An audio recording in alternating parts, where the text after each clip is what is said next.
அமெரிக்க ஜனாதிபதி Abraham Lincoln ஒரு நாள் தன்னோட கோச்சு வண்டியில் தலைநகரான வாஷிங்டனுக்கு போயிட்டு இருக்கிறார். கோச்சு வண்டி ஒரு சாலையில் போயிட்டு இருக்கு. அந்த சாலைக்கு ஒரு பக்கத்தில் பயங்கரமான சதுப்பு நிலம். சதுப்பு நிலம்னா அது புதைகுழி, புதை மணல்ங்கிறோம்ல, அது மாதிரி.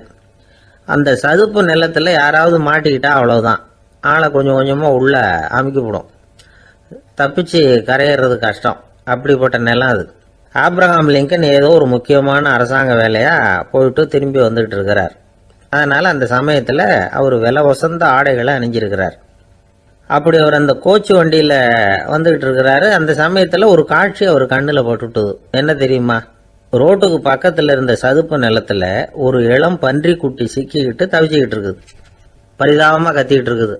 அதை பார்த்தார் லிங்கன். அவருக்கு இன்னும் மாதிரி ஆயிட்டுது. உடனே வண்டியை நிறுத்த சொன்னார். கீழே இறங்கினார். தன்னோட விலை வசந்த ஆடைகளை பற்றி லட்சியம் பண்ணவே இல்லை. தனக்கே ஆபத்து வரலாம்ங்கிறத பற்றியும் கவலைப்படலை. தான் ஒரு குடியரசுத் தலைவருங்கிறத பற்றியும் அவர் நினச்சி பார்க்கல. நேராக அந்த சதுப்பு நிலம் பக்கமாக போனார். அந்த சேத்துல இறங்கி பன்றிக்குட்டியை காப்பாற்றி கரைக்கு கொண்டுட்டு வந்து சேர்த்துட்டார். அதுக்கப்புறம் நிம்மதியாக கோச்சு வண்டியில் ஏறி வெள்ள மாளிகைக்கு வந்து சேர்ந்தார். ட்ரெஸ்ஸு, உடம்பு பூரா சேரு சகதி. பார்க்குறவங்களுக்கெல்லாம் ஆச்சரியமாக போச்சு. அவங்களுக்கு ஒன்றும் புரியல. இவர் நேராக ட்ரெஸ்ஸு மாற்றிக்கிறதுக்காக போனார். கோச்சு வண்டி ஓட்டிகிட்டு வந்தவங்கிட்ட போய் எல்லாரும் கேட்டாங்க என்ன ஆச்சு அப்படின்னு. அவர் வர்ற வழியில் நடந்த விவரத்தை சொன்னார். ஆப்ரஹாம் லிங்கனுடைய இந்த இறக்க குணத்தை எல்லாரும் பாராட்டினாங்களாம், புகழ்ந்தாங்களாம். ஆனால் இதுக்கு லிங்கன் என்ன பதில் சொன்னார் தெரியுமா? தயவு பண்ணி இந்த புகழ்ச்சியான பேச்சையெல்லாம் ஒதுக்குங்க, அதெல்லாம் வேணாம். அந்த சின்ன பிராணி சகதியில் மாட்டிக்கிட்டு துடிச்சிக்கிட்டு இருந்தது, அதை பார்த்தேன். உடனே என்னுடைய இதயத்தில் ஒரு முள்ளு தைச்சது மாதிரி ஒரு உணர்வு. அந்த முள்ளை பிடுங்கி எறிஞ்சேன், அவ்வளவுதான். உண்மையில் அந்த பிராணிக்கு நான் உதவினேங்கிறத விட எனக்கு ஏற்பட்ட இன்னலை போக்கிக்கிட்டேன் அப்படிங்கிறது தான் உண்மை. அதுதான் பொருத்தம். அப்படி இருக்கிறப்போ இதில் புகழறதுக்கு என்ன இருக்குது அப்படின்னாரு ஆப்ரஹாம் லிங்கன். எவ்வளவு யதார்த்தமான வார்த்தைகள் பாருங்க. இந்த காலத்தில் நம்மளையும் பல பேர் அப்படி உண்டு. நீச்சல் தெரியாத ஒரு ஆள் தண்ணியில் இறங்கிட்டான். தண்ணி ஆழம்ங்கிறது அப்புறமா தான் தெரிஞ்சுது. தத்தளிக்க ஆரம்பிச்சுட்டான். வாழ்னு கத்துறான்.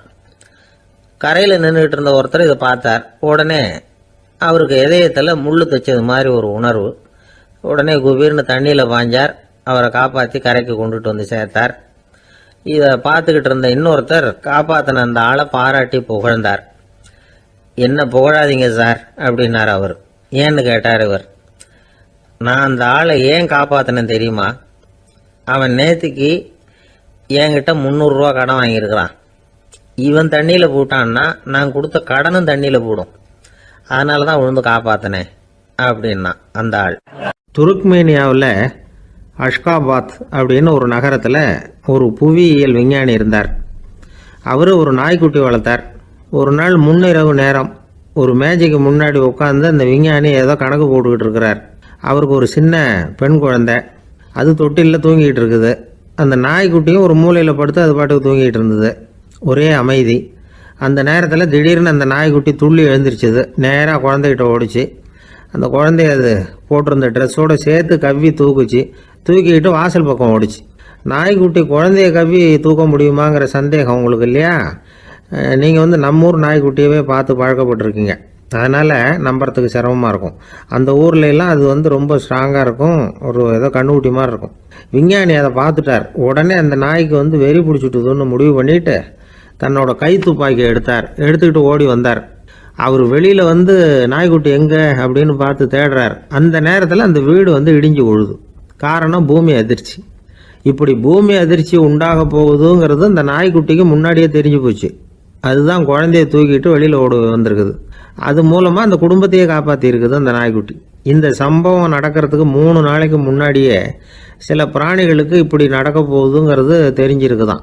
ஆமாம், அந்த நகரத்தில் 3 நாளைக்கு முன்னாடியே பாம்பு, பல்லி இதெல்லாம் அது தங்கியிருந்த வலையை விட்டு வெளியில் ஓடி வந்துட்டுது. அதே மாதிரி அங்கே இருந்த புறாவெல்லாம் பறந்து போயிடுச்சான். இதே மாதிரி யுகோஸ்லோவியாவில் கூட ஒரு நகரம், அங்கே ஒரு நாள் ராத்திரி ஒரு மிருக காட்சி சாலையில் திடீர்னு ஒரு பெரிய கலவரம், கூச்சல், குழப்பம். அங்கே இருந்த கழுதை, புலி, யானை, பறவை எல்லாம் கண்ணாபின்னான்னு கத்த ஆரம்பிச்சுட்டுது. நீர் யானை அதுக்குன்னு போட்டிருந்த தடுப்பையே தாண்டி குதிச்சு வெளியில் வந்துட்டு தான். மறுநாள் தான் எல்லாருக்கும் விஷயம் புரிஞ்சுது. அடுத்த நாள் காலையில் அங்கே பூமி எதிர்ச்சி உண்டாயிட்டுது. இப்போ பாருங்க, அதாவது மனுஷனை போய் தீர்க்க தரிசி அது இதுன்னு சொல்லிட்டு இருக்கிறோம். இவனை விட அது பரவாயில்லைன்னு தோணுது. அதாவது மிருகங்கள் ஒன்று நடக்க போகுதுங்கிறத முன்னாடியே புரிஞ்சுக்குதே. சரி, இதெல்லாம் எப்படி அது முன்கூட்டி புரிஞ்சுக்குது? அதுதான் படைப்பு ரகசியம். அதை கண்டுபிடிக்கிறதுக்கு தான் மனுஷன் ஆராய்ச்சி பண்ணிகிட்டு இருக்கிறான். விஞ்ஞானிகளோட ஆராய்ச்சியெல்லாம் ஒரு பக்கம் இருக்கட்டும், வீட்டுக்குள்ளேயே சில ஆராய்ச்சி பண்ணி பாருங்களேன். இப்போ சில யோசனை சொல்லி அதை சோதனை பண்ணி பாருங்க அப்படின்னு ஒருத்தர் சொன்னாராம். அதாவது இப்போ மழை வருமா வராதா அப்படின்னு தெரிஞ்சுக்கணுமா, உடனே ஒரு பூனைக்குட்டி பின்னாடியே மெதுவாக போய் அது என்ன செய்யுதுன்னு கவனித்து பார்க்கணும். பூனைக்குட்டி தன்னோட பாதத்தினால சுகத்தில் அப்படி கீறிக்கிட்டு இருக்கும். அப்படி கீறினா கண்டிப்பாக மழை வரும். சில சமயம் பூனைக்குட்டி அப்படி மல்லாந்து படுத்துக்கிட்டு பாதத்தை உயர தூக்கும், அப்படியும் புரளும். இப்படி செஞ்சதுன்னா அன்னைக்கும் மழை இருக்காது. அதனால் முன்னாடி இருந்தது மழை வர்றதுக்கு அறிகுறி, இது மழை இல்லைங்கிறதுக்கு அறிகுறி. பறவைகள் பிராணிகள் இதுகளோட நடவடிக்கைகளை பார்த்துட்டு அதையெல்லாம் அடிப்படையாக வச்சு தான் காலநிலையை கண்டுபிடிக்கிற கருவிகளை கண்டுபிடிச்சிருக்கிறாங்க. வாத்து இருக்குல்ல, சில சமயம் தன்னோட அழகை தன்னோட இறகுகளில் அப்படியே புதைச்சிக்கும். அப்படி செஞ்சால் குளிர்காலம் வரப்போகுதுன்னு அர்த்தம். பருவநிலை குளிராக மாறப்போகுதுங்கிறதுக்கு இதுதான் அறிகுறி. சிட்டுக்குருவி இருக்குதுல்ல, அதெல்லாம் புழுதியில் உழுந்து புரளும், சிறகுகளை படபடன்னு அடிச்சுக்கும். அப்படி செஞ்சால் மழை வரப்போகுதுன்னு அர்த்தம். ஒன்று மட்டும் நாம் நல்லா தெரிஞ்சுக்கணும், இயற்கையின் சீற்றம்னு சொல்கிறோம் இல்லையா, இயற்கை ஏன் நம்ம மேலே கோவப்படுது? இயற்கையை நாம் அனுசரித்து போகிறதில்ல, அதனால் கோவப்படுது. காடுகளை அழிக்கப்படாது, விலங்குகளை கொல்லக்கூடாது, இயற்கை ஏற்படுத்தி வச்சிருக்கிற சமநிலையை கெடுக்கக்கூடாது. அதை புரிஞ்சுக்கிட்டு வாழ்ந்தோம்னா பூமியும் நடுங்காது, நாமளும் நடுங்க வேண்டிய அவசியம் இருக்காது. ஒருத்தர் இருந்தார், சாராய கடைக்கு போனாராம், நிறைய சாப்பிட்டார். அப்புறம் சொன்னார், இது ரொம்ப அற்புதமான சரக்கு போல் இருக்குது, உள்ளே போன உடனே இந்த பூமியே நடுங்கிறது மாதிரி இருக்குது எனக்கு அப்படின்னாராம். இதுக்கு கடைக்காரர் சொல்லியிருக்கார், நீங்கள் சாப்பிட்டது வெறும் பச்சை தண்ணி தாங்க, இப்போ ஏற்பட்டிருக்கிறது நிஜம் பூமி அதிர்ச்சி அப்படின்னாராம். கங்கை கரை தோட்டம் பக்கத்தில் ஒரு ஆசிரமம், அங்கே ஒரு பெரியவர் தங்கியிருக்கிறார். அவர் தான் ராமகிருஷ்ண பரமஹம்சர். அந்த ஆசிரமம் இருந்த இடம் கரக்பூர். வங்காளத்தில் பொதுவாக எல்லாரும் மீன் சாப்பிட்றது உண்டு. கங்கையில் குளிச்சுட்டு கையில் ஒரு மீனோடு வர்றது வழக்கம். இவர் இருக்கிற இடத்துக்கு கங்கையில் படகு வழியாக வரணும். அப்படி தான் எல்லோரும் வருவாங்க.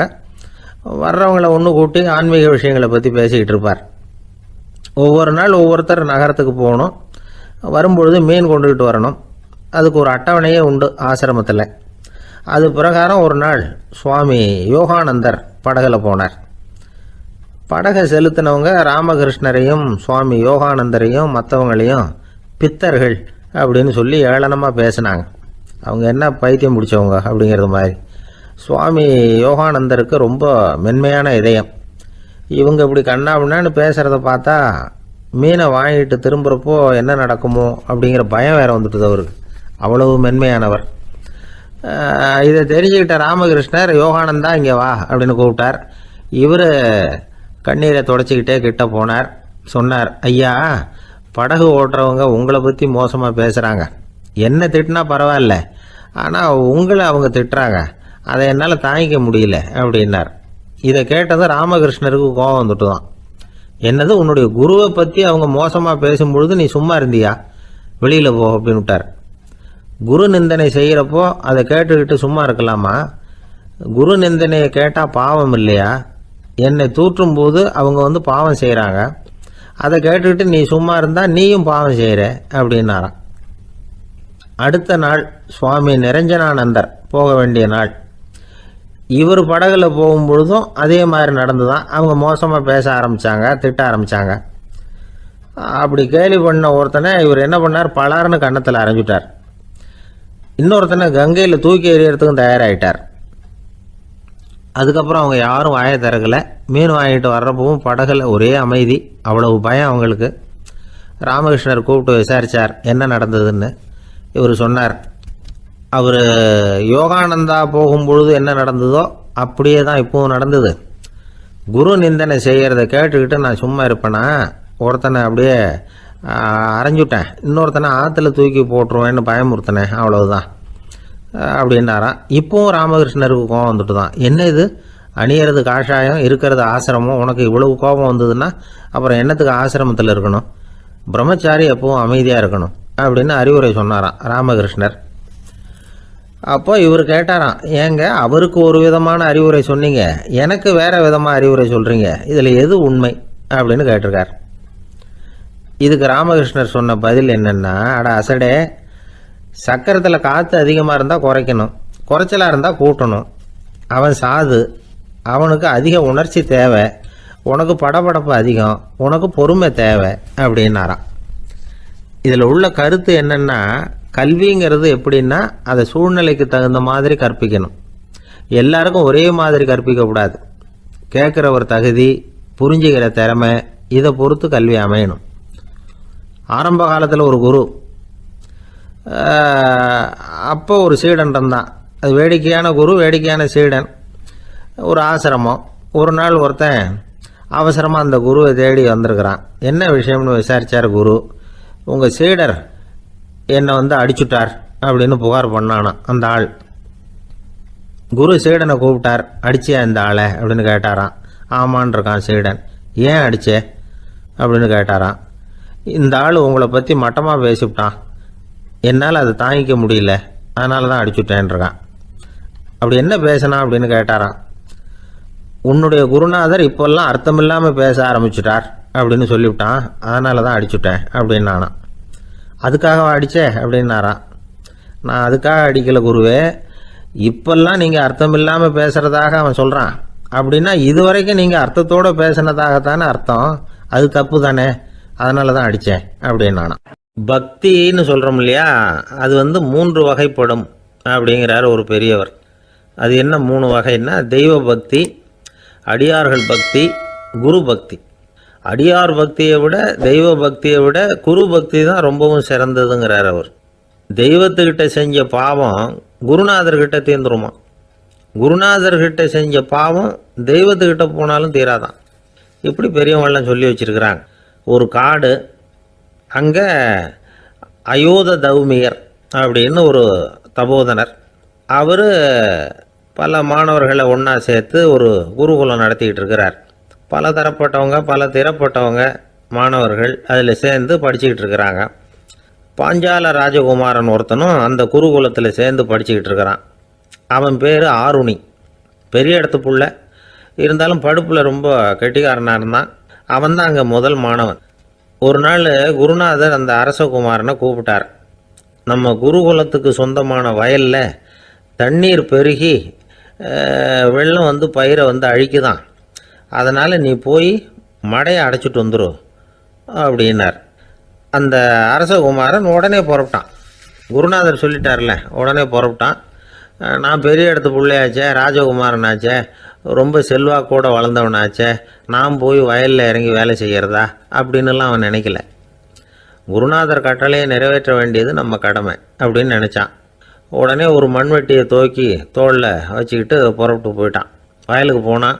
பார்த்தான், தண்ணி கரையை உடச்சிக்கிட்டு வயலுக்குள்ளே ஏகமாக பாஞ்சிக்கிட்டு இருக்குது. இவன் மண்வெட்டியால் களிமண்ணை புல்லோடு சேர்த்து புல் பற்ற மாதிரி வெட்டி வெட்டி போட்டான். இருந்தாலும் மடையை அடைக்க முடியல. தண்ணி அதை மீறி வந்துக்கிட்டே இருக்குது. தண்ணி வேகமாக வயலுக்குள்ளே போய்கிட்டே இருக்குது. போடுற பத்தையெல்லாம் கரைஞ்சி கரைஞ்சி போயிட்டுருக்கு. இருந்தாலும் இவன் தன்னுடைய முயற்சியை கைவிடலை. வெட்டி வெட்டி போட்டுக்கிட்டே இருக்கிறான். காலையில் அங்கே போனவன் சாயந்தரம் வரைக்கும் இப்படி செஞ்சுக்கிட்டு இருக்கிறான். உடம்பும் மனசும் ரொம்பவும் சோர்ந்து போச்சு. இருந்தாலும் குருநாதர் இட்ட கட்டளையை நிறைவேற்றாமல் இருக்கிறோமேங்கிற ஒரு குறை அவனுக்கு இருக்குது. குரு கட்டளையை நிறைவேற்றாத நான் இன்னமும் இருக்கணுமா அப்படின்னு யோசனை பண்ண ஆரம்பிச்சிட்டான். என்ன செய்யலாம்னு பார்த்தான். நம்ம குருநாதர் இட்ட பணிக்காக இந்த உடம்பையே தியாகம் பண்ணலாம் அப்படின்னு முடிவு பண்ணான். தண்ணி பாயுதில் அதுக்கு குறுக்க விழுந்து அப்படியே மடையை அடைச்சிக்கிட்டு அப்படியே படுத்துட்டான். இது மற்றவங்களுக்கு தெரியாது. அன்னைக்கு ராத்திரி ஒரு விளக்கு முன்னாடி உட்காந்து குருநாதர் பிள்ளைங்களுக்கு பாடம் சொல்லி கொடுத்துக்கிட்டு இருக்கிறார். முதல் வரிசையில் இருக்கக்கூடிய ராஜகுமாரனை காணலை. நம்ம ஆருணி எங்கே போனா அப்படின்னு சொல்லி மற்ற மாணவர்களை விசாரித்தார். இப்போ அவங்க சொன்னாங்க, சுவாமி, அவன் காலையில் வயலுக்கு மடையை அடைக்கிறதுக்காக போனான், நீங்கள் தான் போக சொன்னீங்க, இன்னும் திரும்பி வரல அப்படின்னு அவர் பையன். குருநாதர் உடனே ஒரு தீவெட்டி எடுத்துக்கிட்டு மாணவர்களை அழைச்சிக்கிட்டு வயலுக்கு போனார். அங்கே போய் பார்த்தா ஆளை காணும். ஆருணி ஆருணின்னு சொல்லி சத்தம் போட்டு கூப்பிட்டு பார்க்குறார். நான் இங்கே இருக்கேன் குருநாதா அப்படின்னு காலுக்கு அடியிலேருந்து ஒரு சத்தம் வருது. குனிஞ்சு பார்த்தா அவன் மடையில் படுத்துருக்குறான். என்னப்பா இதுன்னார். காலையிலேருந்து இந்த மடையை அடைச்சி பார்த்தேன் சுவாமி, முடியல, அதனால் இப்படி குறுக்க படுத்துட்டேன்.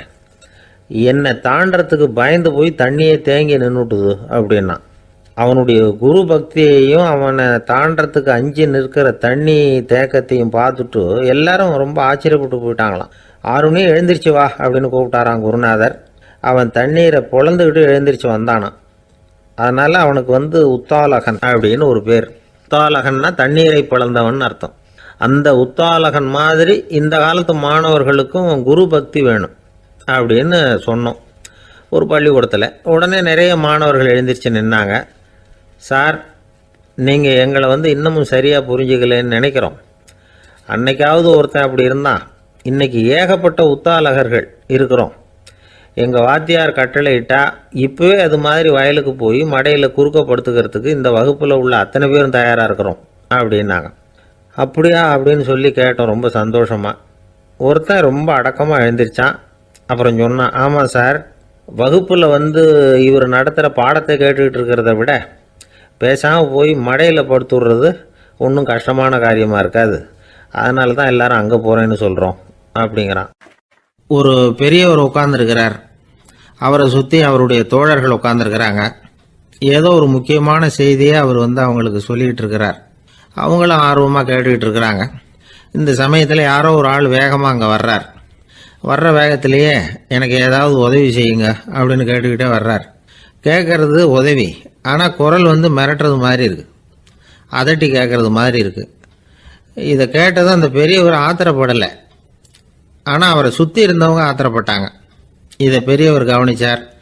கொஞ்சம் அமைதியாக இருங்கன்னார். வந்தவரை கூப்பிட்டார். அவருக்கு சில பொருள்களை கொடுத்தார். என்னங்க, இப்போ உங்களுக்கு மகிழ்ச்சி தானே அப்படின்னார். ஆ அப்படின்னு அலட்சியமாக அவர் சொல்கிறார். நான் உங்களை நல்ல முறையில் நடத்தினேன்னா அப்படின்னு கேட்குறாரு அவர் மறுபடியும். அதெல்லாம் ஒன்றும் இல்லை அப்படின்னு சொல்லி அவர் சொல்லிகிட்டு இருக்கிறாரு. குரலில் கடுமை குறையில. சுற்றி இருந்தவங்களால இதை பொறுத்துக்க முடியல. கோபத்தோடு அவரை நோக்கி நெருங்க ஆரம்பித்தாங்க. பெரியவர் அவங்களையெல்லாம் தடுத்து நிறுத்தினார். வந்தவரை வாங்க என்னோட அப்படின்னு சொல்லி அழைச்சிட்டு போனார். வீட்டுக்கு போனார். அங்கே போனதும் இன்னும் சில பொருள்களை எடுத்து அவர்கிட்ட கொடுத்தார். இப்போ திருப்தி தானே, நான் உங்ககிட்ட நல்ல முறையில் நடந்துக்கிட்டேனா அப்படின்னார். அவர் முகம் இப்போ தான் கொஞ்சம் மலர்ந்தது. ரொம்ப நன்றி, இறைவன் உங்கள் குடும்பத்துக்கு எல்லா நன்மைகளையும் செய்வான் அப்படின்னு சொன்னார். இதே வார்த்தைகளை என்னுடைய தோழர்கள்கிட்டே சொல்லிட்டீங்கன்னா அவங்க கோபம் தணிஞ்சிரும், வர முடியுமான்னார். கண்டிப்பாக வர்றேன் அப்படின்னாரு. மறுநாள் காலையில் அந்த இடத்துக்கு வந்தார். அதே மாதிரி சொல்லிவிட்டு அவர் போயிட்டார்.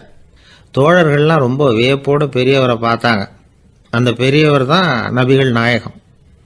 அவர் சொன்னார், ஒருத்தன் ரொம்ப ஆசையாக ஒரு ஒட்டகத்தை வளர்த்துக்கிட்டு வந்தான். ஒரு நாள் அந்த ஒட்டகம் கயத்தை அறுத்துக்கிட்டு ஓடி போயிட்டுது.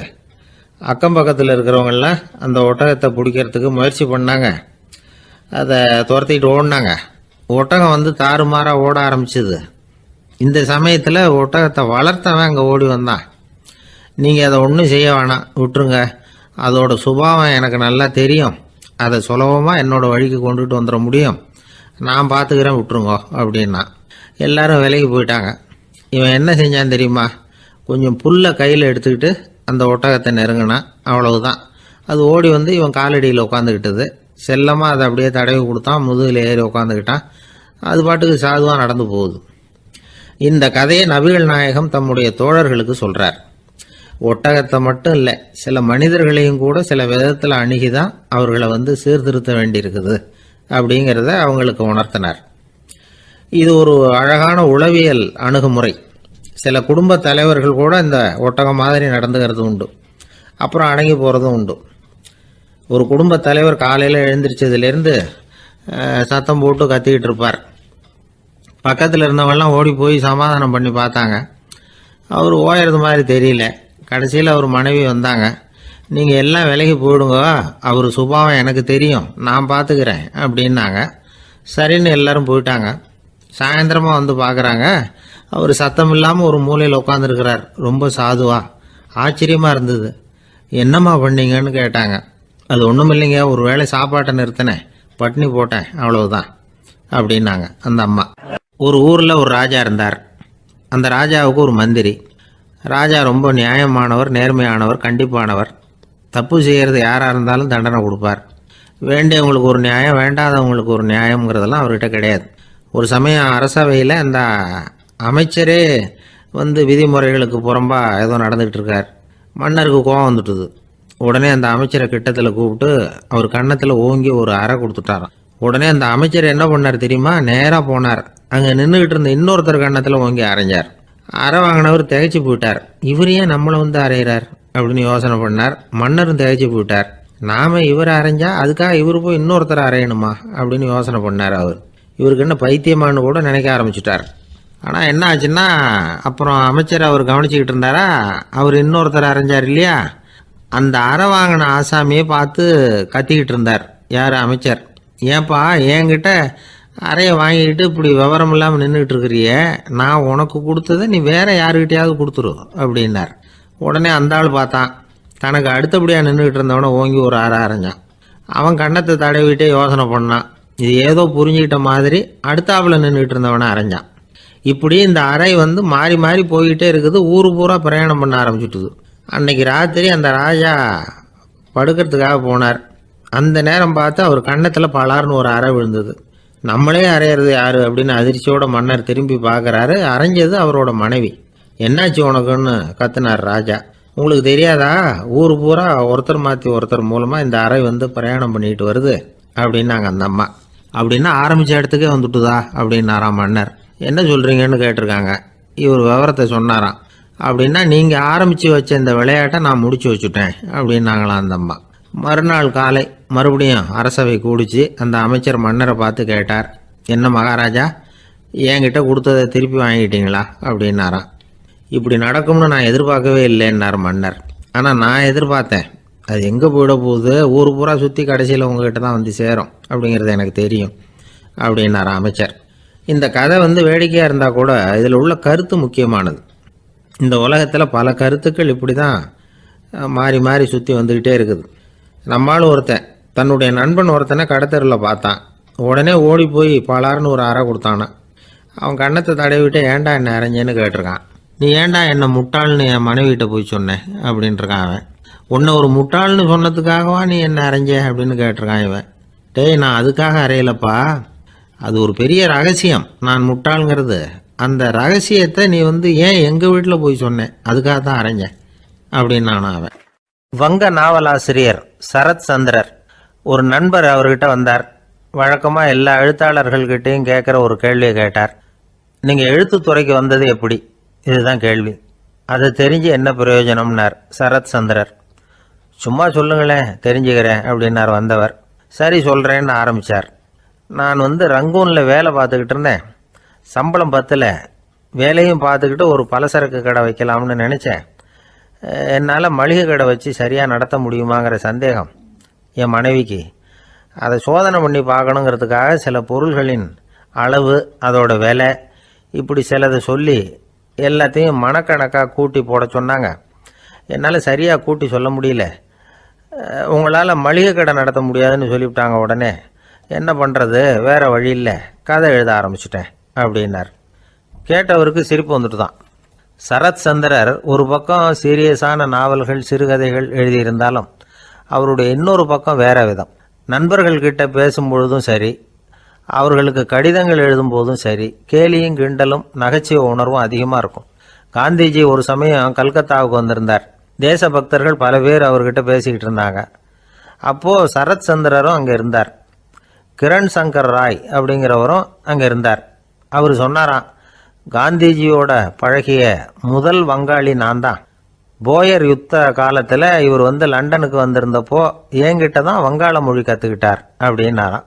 உடனே சரத் சந்திரர் காந்திஜியை பார்த்து, இவர் உங்களுக்கு வங்காள மொழி கற்றுக் கொடுத்தது உண்மைதானா அப்படின்னாராம். ஆமான்னாராம் காந்தி. அதனால தான் உங்களால் வங்காள மொழி கற்றுக்க முடியல அப்படின்னாராம். எல்லாரும் சிரிச்சாங்களாம். சரத் சந்திரர் சாம்தாபேர் அப்படிங்கிற கிராமத்தில் தங்கியிருந்தார் ஒரு இலக்கிய நிகழ்ச்சியில் கலந்துக்கிறதுக்காக. அதுக்காக ஒரு கல்கத்தாவுக்கு போக வேண்டிய சூழ்நிலை. அதுக்காக புறப்பட்டார். அந்த சமயத்தில் பின்னாடி இருந்து யாரோ அவரை கூப்பிட்டாங்க. இப்படி கூப்பிட்டவரை பார்த்து இன்னொருத்தர் யாரோ அதட்டி இருக்கிறாங்க. போகிறவரை ஏன் இப்படி கூப்பிடுறீங்க, அப்படின்னு. ஏன் கூப்பிட்டா என்னன்னு கேட்டிருக்கார் சரத்சந்திரர். புறப்படுறவங்கள பின்னாடி இருந்து கூப்பிடுறது அபசகுனம், போகிற இடத்துல ஏதாவது ஆபத்து வரலாம் அப்படின்னு அதுக்கு விளக்கம் கொடுத்துருக்கிறார் அவர். உடனே சரத்சந்திரர் சொன்னாராம், இதோ இவங்க என்ன இலக்கிய கூட்டத்துக்கு அழைச்சிட்டு போகிறாங்களே, இதை விட வேற என்ன ஆபத்து வந்துட போகுது அப்படின்னாராம். இப்படி சரத்சந்திரருக்கு இயல்பாகவே நகைச்சுவை உணர்வு உண்டு. அவருடைய நண்பர் ஒருத்தர் வீட்டுக்கு கூப்பிட்டுருந்தார். அங்கே ஒரு கச்சேரிக்கு ஏற்பாடு பண்ணியிருந்தாங்க. சரத்சந்திரருக்கு இயல்பாகவே கச்சேரியில் நீண்ட ஆலோசனையெல்லாம் கேட்கறதுக்கு பொறுமை இருக்காது. அதனால் மெதுவாக பாட போகிறவர் எப்படி அப்படின்னு கேட்டிருக்கார். அவருக்கு ரொம்ப நல்லா பாட தெரியும் அப்படின்னு சொல்லியிருக்கிறாங்க. அதுக்கு சரத்சந்திரர், பாட தெரியுங்கிறது சரி, பாட்டை நிறுத்த தெரியுமா, அதை சொல்லுங்க முதல்ல அப்படின்னாராம். தேசத்து மேலேயும் தாய்மொழி பேர்லையும் செலுத்துற அன்புக்கு அபிமானம்னு பேர். தேசாபிமானம்னு சொல்றமே இதுதான். ஒரு கணவன் மனைவி பேர்ல காட்டுற அன்புக்கு காதல்னு பேரு. கடவுள் பேர்ல செலுத்துற அன்புக்கு பக்தின்னு பேரு. இப்படி அன்புல பல ரகம் இருக்கிறப்போ அதுல உள்ள வித்தியாசம் தெரியாம இடம் மாத்தி அன்பு காட்டினா இடைஞ்சல் தான். சரி, இந்த அன்பை பத்தி விஞ்ஞானம் என்ன சொல்லுது தெரியுமா? இதயத்தை பாதுகாக்கிறதுக்கு முக்கியமா தேவைப்படுற ஒண்ணு இந்த அன்புதான்னு சொல்லுது. நெதர்லாந்து விஞ்ஞானிகள் இதை ஆராய்ச்சி பண்ணியே கண்டுபிடிச்சிருக்கிறாங்க. கொஞ்சம் முயல் குட்டிகளை 2 பிரிவா பிரிச்சாங்க. 2 குரூப்புக்கும் கொழுப்பு அதிகமா உள்ள ஆகாரத்தையே கொடுத்துக்கிட்டு வந்தாங்க. ஆனா ஒரு குரூப்புக்கு வெறுமன ஆகாரத்தை கொடுத்ததோட சரி, இன்னொரு குரூப் முயல்களுக்கு ஆகாரம் கொடுத்ததோட நிறுத்திக்கல. அதுக்கு முன்னாடி கூண்டுகளை திறந்து விட்டு முயல்களை கொஞ்ச நேரம் எடுத்து கொஞ்சி விட்டு அதுக்கப்புறமா ஆகாரம் கொடுத்தாராம் ஆராய்ச்சியாளர். இந்த குரூப்புக்கு இதய பாதிப்பு 60% குறைச்சலா இருந்துதான். சில நோயாளிகளுக்கு ஹார்ட் அட்டாக் வந்தாலும் அதை தாங்கிக்கிட்டு குணமாகிற சக்தி அதிகமா இருக்குது. இது எப்படின்னு ஆராய்ச்சி பண்ணி பார்த்துருக்கிறாங்க. அவங்கெல்லாம் மனைவி தன் பேர்ல ரொம்ப அன்பா இருக்கிறதாக நினைக்கிறவங்களா இருக்கிறாங்களாம். இதய நோயாளிகள் பல பேரை சந்திச்சு இதய நோய் ஏற்பட என்ன காரணம்னு கேட்டிருக்கிறாங்க. அவங்க சொன்ன காரணம்லாம் சாப்பாடு சம்பந்தமா இல்லையா, மனைவி அன்பா இல்ல, இப்படிப்பட்ட காரணத்தை தான் சொல்றாங்களாம். அதனால இதயத்தை பாதுகாக்கணும்னு நினைக்கிறவங்க அடுத்தவங்க அன்பா இருக்கிறது மாதிரி பாத்துக்குங்க, அதுதான் முக்கியம். ஒருத்தர் முகம் பூரா பிளாஸ்டரி போட்டுக்கிட்டு வந்தார். ரொம்ப கோபமா, என்னங்க ஆச்சுன்னு விசாரிச்சேன். எல்லாம் உங்களால தான் சார்னார். விவரமா சொல்லுங்களேன். என்ன உங்க தகவலை கேட்டுட்டு ஒரு பூனைக்குட்டியை கையில எடுத்தேன், அன்பா அதை தடவி கொடுக்கறதுக்காக. ஆனா அது முந்திக்கிட்டது, அது என் முகத்தை தடவி கொடுத்துட்டுது, முகம் பூரா நகை கீறல், அதுதான் இப்படி அப்படின்னார். ஐயா, உங்க பேரை தொடர்ந்து தினம் கேட்டுக்கிட்டு இருக்கிறேன் அப்படின்னார் ஒருத்தர். தொடர்ந்து கேட்குறீங்களே, உங்களுக்கு காது வலிக்கலையா அப்படின்னு கேட்டோம். பேசுகிற உங்களுக்கே வாய் வலிக்கல அப்படிங்கிறப்போ கேட்குற எங்களுக்கு எப்படி காது வலிக்கும் அப்படின்னார். நம்ம உடம்புல ஒரு அதிசயம் என்ன தெரியுமா? ரொம்ப நேரம் நாம் நடக்கிறோம்னு வச்சுக்கோங்க, கால் வலிக்கும். ரொம்ப நேரம் வேலை செஞ்சால் கை வலிக்கும், உடம்பு வலிக்கும். ரொம்ப நேரம் பார்த்துக்கிட்டே இருந்தால் கண்ணு வலிக்கும். ரொம்ப நேரம் பேசிக்கிட்டே இருந்தால் வாய் கூட வலிக்கும். ஆனால் ரொம்ப நேரம் கேட்டுக்கிட்டே இருக்கிறதுனால காது வலிக்கிறது இல்லை. அதனால் கேட்கறதுக்கு முக்கியத்துவம் கொடுத்தாங்க நம்ம பெரியவங்க. திருவள்ளுவர் தேவையில்லாமல் வார்த்தைகளை உபயோகப்படுத்த மாட்டார். ஒரு திருக்குறள்னு எடுத்துக்கிட்டாவே அதில் மொத்தம் 7 வார்த்தைகள், அவ்வளவுதான். அப்படி 7 வார்த்தைகள் மட்டுமே உள்ள ஒரு திருக்குறளில் வள்ளுவர் ஒரே வார்த்தையை 5 தடவை உபயோகப்படுத்தியிருக்கிறார், திரும்ப திரும்ப பயன்படுத்தியிருக்கிறார். அப்படின்னா அதை எந்த அளவுக்கு வலியுறுத்தி சொல்றார் அப்படிங்கிறத நாம் புரிஞ்சுக்கணும். அது என்ன குறள்? செல்வத்துள் செல்வம் செவிச்செல்வம், அச்செல்வம் செல்வத்துள் எல்லாம் தலை. செவிச்செல்வம்ங்கிறது அவ்வளவு முக்கியமானது. கற்றலின் கேட்டல் நன்று. அதிகம் கேட்கணுங்கிறதுக்காகத்தான் எவ்வளவு கேட்டாலும் காது வலிக்கிறது இல்லை. குறைச்சலாக பேசணும், அதிகமாக கேட்கணும். இன்னொரு விஷயம் கவனிங்க, நம்ம உடம்புல கண்ணுக்கு மூடி இருக்குது, எதையாவது நாம் பார்க்க விரும்பலைன்னா உடனே கண்ணை மூடிக்கலாம். நம்ம வாய்க்கு மூடி இருக்குது, பேச விருப்பம் இல்லையா, வாயை மூடிக்கலாம். மூக்குக்கு கூட மூடிக்கிற வசதி இருக்குது, எதையாவது முகர விருப்பம் இல்லையா, மூச்சை அடக்கிக்கலாம். ஆனால் பாருங்கள், காதுக்கு மூடி கிடையாது, அதை கையால் தான் மூட முடியும். யார் என்ன சொன்னாலும் அது நல்லதோ கெட்டதோ காதில் விழுந்துக்கிட்டு தான் இருக்கும். அறிவு தான் நல்ல விஷயங்களை எடுத்துக்கிட்டு கெட்ட விஷயங்களை விட்டுடணும். நல்ல கருத்துக்கள் நம்ம காதில் நிறைய விழுந்துக்கிட்டே இருக்கணும். அதை கேட்டு நாம் நல்லபடியாக வாழணுங்கிறது தான் படைப்பின் விருப்பம். ஆன்மீகவாதிகள் கூட ஒன்று சொல்லுவாங்க, அதாவது ஆன்மீக பாதையில் நீங்கள் முன்னேறணும்னா முதல்ல சிரவணம் செய்யணும்பாங்க. அதாவது பெரியவங்க சொல்கிற நல்ல கருத்துக்களை கேட்கணும் அப்படின்னு அதுக்கு அர்த்தம். அதனால் யார் நல்ல கருத்துக்களை சொன்னாலும் அதை காது கொடுத்து கேளுங்க. இவ்வளவு கருத்துக்களையும் நம்ம நேயர் ஒருத்தர்கிட்ட சொல்லிகிட்டு இருந்தோம். அவரும் சரி சரின்னு தலையாடிக்கிட்டே இருந்தார். அப்புறம் சொன்னார், நீங்கள் சொல்கிறது சரிதான் சார், காதுக்கு மூடி இல்லைங்கிறது ரொம்ப சரி. அதனால தான் உங்கள் தகவல் கூட நாங்கள் விரும்புகிறோமோ இல்லையோ தினம் காதில் விழுந்துக்கிட்டு இருக்குது அப்படின்னார். எங்களுக்கு ரொம்ப பெருமையாக இருந்தது. அப்படியா அப்படின்னோம். ஆனாலும் என்ன மாதிரி சில பேர் நீங்கள் தகவல் சொல்கிற சமயத்தில் காதில் மூடி இல்லையேன்னு சொல்லி கவலைப்படுறதில்ல சார் அப்படின்னார். ஏன்னு கேட்டோம். காதை மூடுறதுக்கு தானே வசதி இல்லை, ரேடியோவை மூடுறதுக்கு வசதி இருக்குதுல்ல, அதனால் டக்குன்னு அதை மூடி வச்சுருவோம் அப்படின்னார்.